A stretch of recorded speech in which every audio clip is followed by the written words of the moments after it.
Let's go live to Turkey now, Ankara, where President Donald Trump is taking questions from the press. Very rational people, nice people to deal with, strong people, smart people. Today you said they were scum, sick people, and being led by sick people. What changed, and do you think they're... I got to know them. So I've said that about a lot. Now, when you say rational, I think they're much more rational than level 1, level 2. Level 1 is gone, level 2 is gone. This is level 3.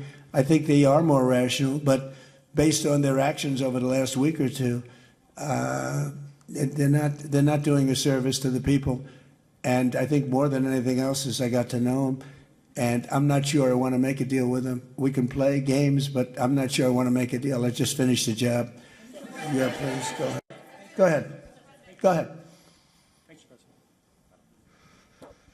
Thank you, Mr. President. Steve Sedgwick from CNBC. The oil markets are up today, around about 7% for WTI and Brent as well. The world is taking you at your word, sir, that the MOU is over, that the ceasefire is over.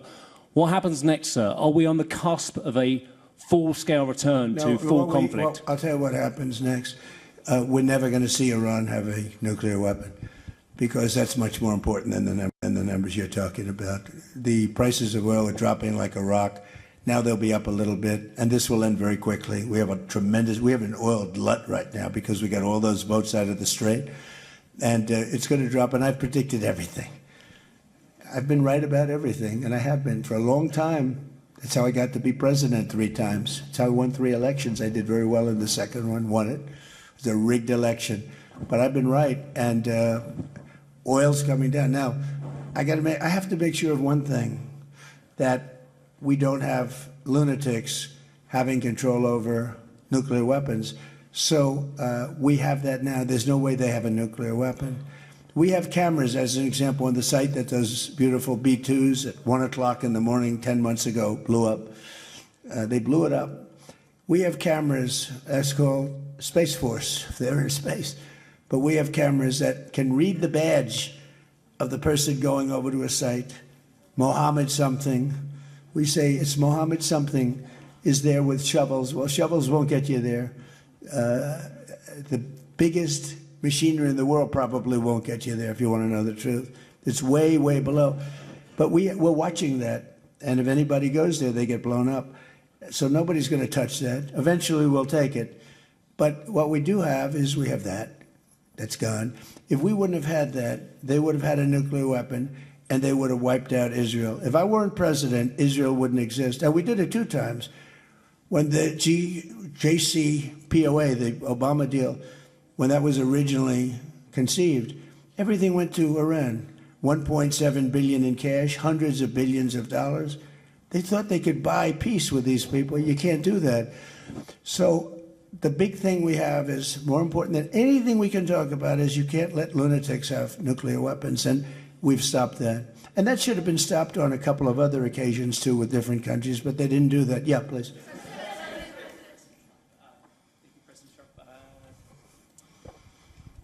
Stephen Nelson from the New York Post. I'd like you to address speculation that you're leaving Ankara not in the new Air Force One because of security concerns involving Iran. You've spoken today twice about them possibly assassinating you and possibly being successful. Did that concern have something to do with it? Well, I speak about it a lot because, you know, the life of a president is very dangerous. It's 5.2%. You know what a race car driver is? 1/10 of 1%. A bull rider, that looks pretty dangerous to me. It's 1/10 of 1%. No, it's 5.2% is you don't make it. You should have told me. You're an excellent reporter. You should have told me that years ago. Maybe I wouldn't have run.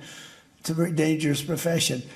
No, I'm #1 on the kill list for Iran. They're lovely people. I'm #1. So I don't know. I can't tell you that, but I don't really care because I'm doing my job and I'm doing it, I hope, better than anybody's ever done it because we have a country that's hot and really, really successful. But I mention it only because it's on the list. I mean, it came out. There was another list came out yesterday, and I'm #1 on. I like being #1 on TikTok better, but I'm #1 on the list for killing.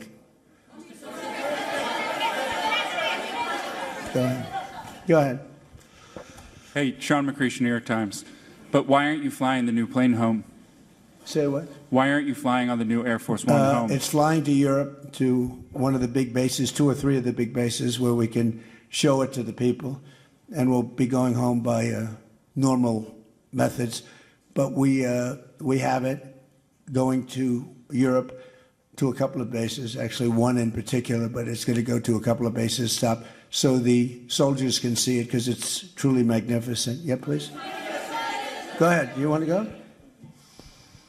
Okay, go ahead. Mr. President, Harici Media, Tunç Akkoç, Türkiye. Mr. President, it seems that the war with Iran may start again. What do you expect from your European allies? I don't think it's going to start again. I think it's going to go very quickly. They hit a couple of ships, and so we hit them much harder. When they hit, we hit 10 times harder. You know, we hit much harder than they do. We have a lot better equipment than they do. We may even, somebody asked before, do you think you'll hit them tonight? I said, we might. Yeah, we might. But when they hit, we hit. You know, it's what we use their language. We speak their language.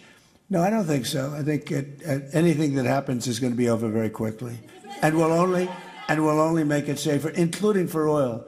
Oil is going to be very free, very easy, and it's going to happen very fast.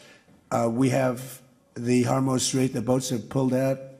I mean, there's a gusher of oil right now. We have a lot of oil, and no, anything that happens is going to happen very fast. We're not looking for long term. Okay, go ahead, Red. Inez de la Cuetara with MS Now. You said today that countries... You're with who? MS Now. MS Now.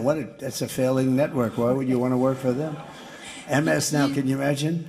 They wanted to get away. They took the name NBC because they were embarrassed by it. Go ahead, let's go. When do you hear this question? You said today that countries like Spain, Italy, and the UK were not there for the U.S. and its war with Iran. Should those countries be attacked, will the U.S. be there for them? Well, I'll tell you what. Number one, Spain has been very bad, but you know, Italy's been good, and almost all of the countries have been good. They just had a bad moment. They didn't help us. We didn't need their help, but if we would have wanted their help, I said, by the way, if I want help, Sir would rather remain on the sidelines, and I didn't like that answer. UK gave an answer that was sort of weirder than that. They went out. I said, would you like to help? They said, we do, but we want to wait till the war is over. This was not in the spirit of Winston Churchill. So, yeah, I mean, I'll tell you what, I can only say if there's one word that comes out of today, it's unification. I've never seen anything like it. Every one of those countries, they love us, they love each other. That was tremendous unification. It was a nice thing to say, and it was a very fair question, too. Yeah. Green? Yeah, you're wearing green, right? Thank you, Mr. President.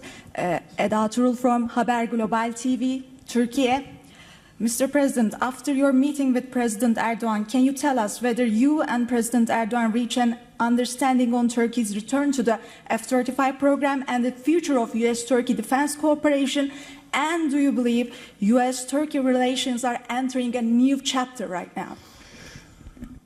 Well, I had a great relationship in my first term.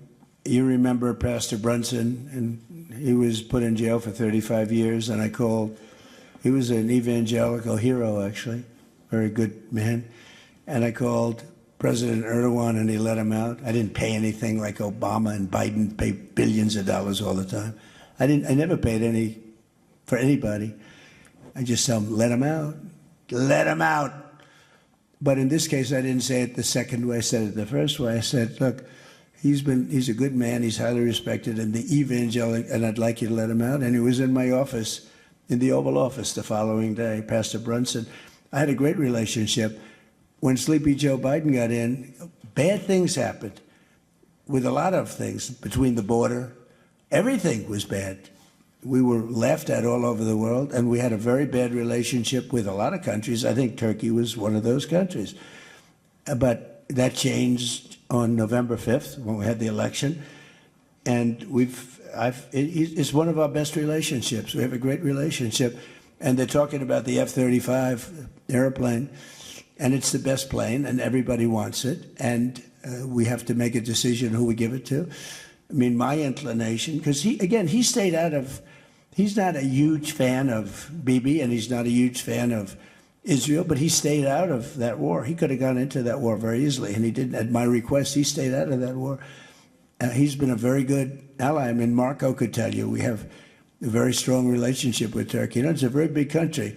It's a very powerful, militarily, it's the second most powerful country in NATO. It's a NATO country. So whether or not we do that, I haven't totally made up my mind, but my inclination is to say, look, he's done everything. He's helped us in so many different ways. And you know who else has been good to us? China. China never came into the war.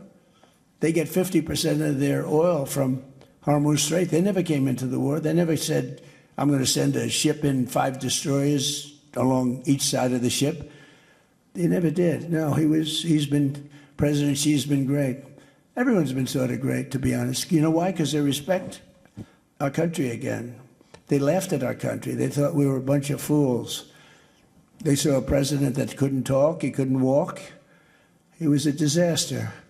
They lost respect for our country, but now they have more respect for our country than they've ever had before. Thank you all very much. We'll see you back.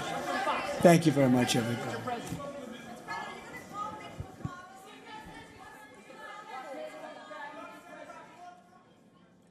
Well, that is President Donald Trump at the end of the NATO summit in Ankara, Turkey, where he says, don't think we are going to have a deal. We're just going to finish the job. We can't let a bunch of lunatics have a nuclear weapon. But the war is not going to start the war again, or the war is not going to start again. Anything that is going to happen very fast.